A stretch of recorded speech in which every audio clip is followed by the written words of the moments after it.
Hello বন্ধুরা, সবাই কেমন আছেন? আশা করছি সবাই ভালো আছেন, ভালো থাকবেন। তো বন্ধুরা, সুনিতা মান্ডির ব্লকে দেখুন মিপিকে আবারও দেখাচ্ছি। এই যে দেখুন মিপি শুয়ে আছে। এই যে জলের ড্রাম আছে, এই যে জলের ড্রামের পাশে শুয়ে আছে, গায়ে মানে জলের ড্রামের সঙ্গে গা লাগিয়ে শুয়ে আছে। ঠান্ডা খুঁজছে, এখন তো গরমকাল এসে গেছে।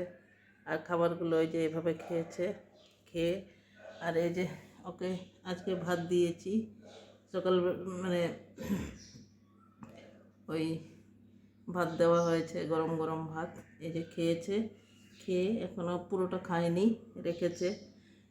ওই ভাত খুব সুন্দর করে ভাত খায়। তো এই যে ঘুমোচ্ছে, কেমন লাগছে অবশ্যই কমেন্ট করবেন। আর ভালো লাগলে একটা লাইক করবেন মিপির জন্য। মানে ঠান্ডা ঠান্ডা খুঁজছে, ওই জন্য জলের ড্রামের সঙ্গে গা লাগিয়ে শুয়ে আছে, ঘুমোচ্ছে। তো বন্ধুরা, সবাই ভালো থাকবেন। আজকের জন্য এইটুকুনই, টাটা।